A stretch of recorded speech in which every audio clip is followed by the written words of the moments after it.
Technology, we're surrounded by it, dependent on it, and sometimes even overwhelmed by it, whether it's social media, smartphones, or that never-ending stream of notifications. Technology is everywhere.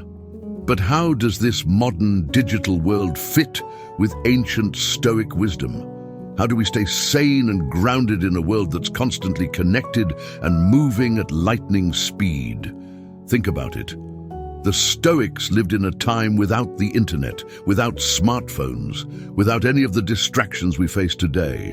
And yet, their teachings are more relevant now than ever.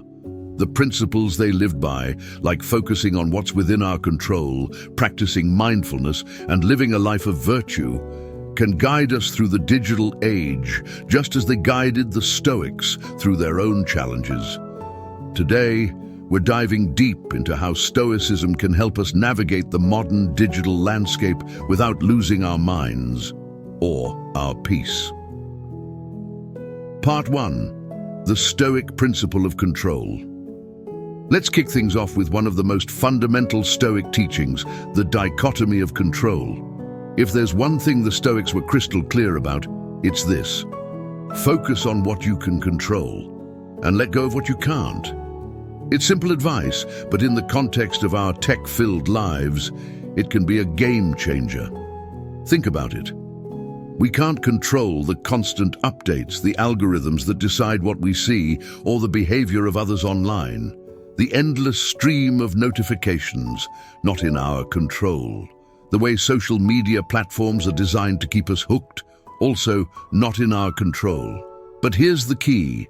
We can control how we use technology, how we respond to it, and how much power we allow it to have over our lives.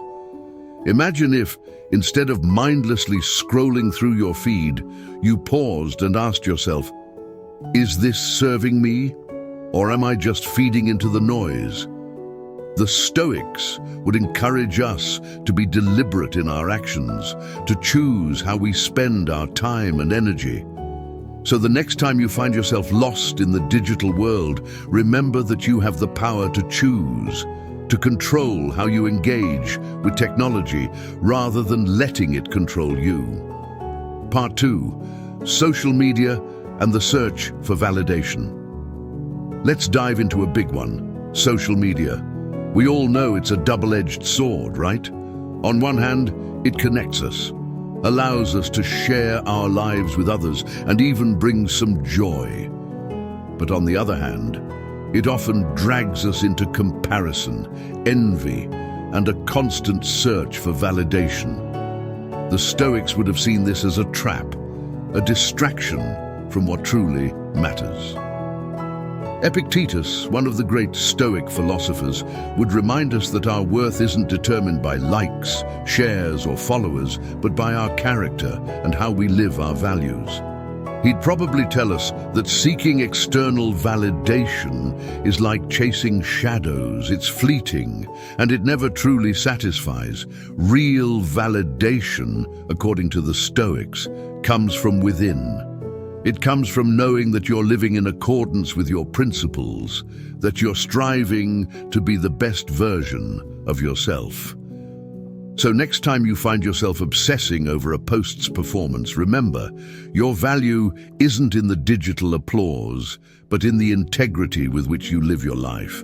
Social media should be a tool for connection, not a mirror for our insecurities. Use it to share, to inspire, and to connect, but don't let it define your self-worth. Part 3. Mindful use of technology. Now, let's talk about mindfulness, a key Stoic practice that's all about being present and fully engaged with whatever we're doing. Technology often pulls us in the opposite direction, scattering our attention and making it hard to focus.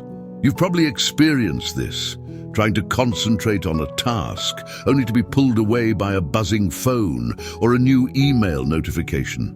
It's almost like we're being trained to be distracted. But what if we approach technology mindfully? What if, instead of letting it dictate our lives, we used it with intention? The Stoics would tell us to be the masters of our tools, not their slaves. They'd encourage us to set boundaries, to take breaks, and to be aware of how technology affects our minds and our lives. For example, you could start by setting specific times for checking your phone or your email, rather than letting them interrupt you throughout the day. You could use apps that enhance your life, like those for meditation or learning, rather than those that drain your energy.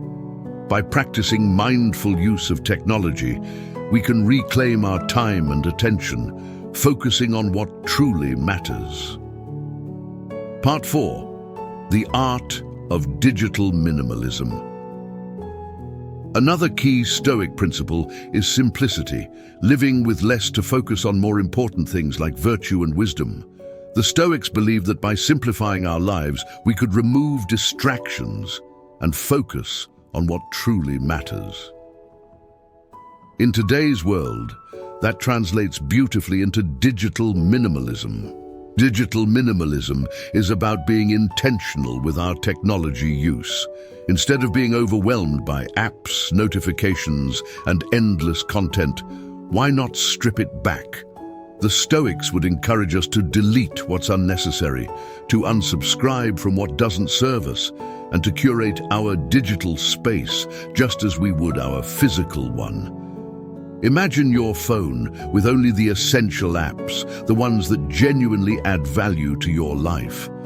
Imagine a day without the constant pings and dings of notifications, where you choose when to engage with technology rather than it choosing for you. The less cluttered your digital life, the more space you'll have for clarity, focus, and meaningful engagement. The Stoics would call this living in accordance with nature, living simply, intentionally, and with purpose. Part 5. Finding peace amidst the noise.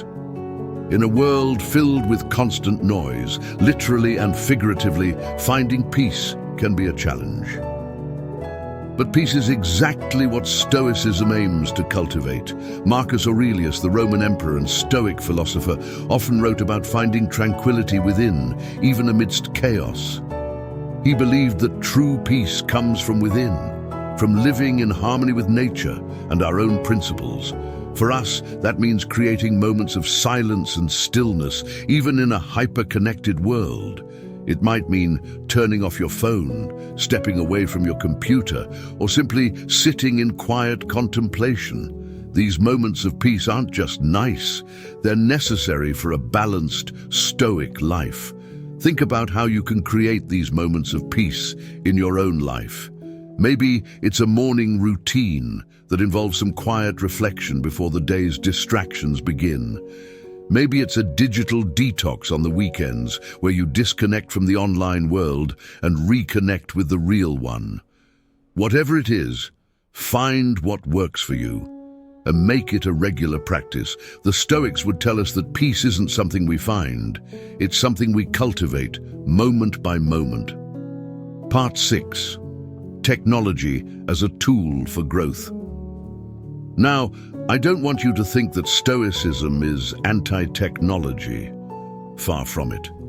The Stoics believed in using the tools available to us to live a better life. For them, that might have meant the tools of philosophy, reason, and virtue. For us, it includes technology. When used wisely, technology can be a powerful tool for growth. It can connect us with like-minded individuals, provide us with endless learning opportunities, and even help us practice Stoicism. There are apps for meditation, digital libraries full of Stoic texts, and communities where we can discuss and apply Stoic principles. The key, though, is to use technology intentionally as a tool for growth, not as a source of distraction or anxiety. The Stoics would encourage us to be deliberate in how we use these tools, to ensure that they're helping us become better, wiser, and more virtuous people. So, take advantage of the positive aspects of technology, but always with the awareness that it's a tool, something to be used, not something to be enslaved by. Part 7. Cultivating digital resilience. Resilience is another core Stoic principle. Bouncing back from adversity, staying strong in the face of challenges. In the digital age, resilience takes on a new dimension. It's about not letting online negativity, misinformation, or the pressures of social media get to you. The Stoics believed that our true strength comes from within, from our ability to control our responses to external events. In the digital world, this might mean developing the resilience to ignore trolls, to stay calm in the face of online arguments, or to maintain your values even when others online don't. It also means building a strong sense of self, so that you're not swayed by the ups and downs of the digital world. The Stoics would encourage us to remember that our worth isn't determined by our online presence, but by our character and our actions. So the next time you face digital adversity, remember your Stoic training. Stay calm, stay focused, and don't let the noise get to you. Part 8, the Stoic approach to digital detox. Finally, let's talk about the idea of a digital detox, taking a break from technology to reset and recharge. The Stoics would definitely be on board with this. They believed in the importance of taking time for self-reflection, for stepping back from the busyness of life to reconnect with what's truly important. A digital detox is like a modern-day version of that. It's about stepping away from the constant buzz of notifications, the endless scroll of social media, and the temptation to be always on. It's about reclaiming your time and attention so you can focus on what truly matters, whether that's spending quality time with loved ones, pursuing a passion, or simply being present in the moment. But let's be real, it's not easy. We've become so accustomed to being connected 24/7 that the idea of unplugging can feel almost impossible. But that's exactly why it's so important. The Stoics would argue that it's in those moments of discomfort and challenge that we grow the most. So, how do you start a digital detox? It doesn't have to be extreme. You don't need to go off the grid or throw your phone in a drawer for a week. Instead, start small. Maybe it's setting aside an hour each day where you put your phone on airplane mode, or perhaps it's committing to no screens after 9 p.m. The key is to create space in your day where you're not constantly bombarded by information, so you can recharge, reflect, and reconnect with yourself. Subscribe to Inspired Stoicism, and peace.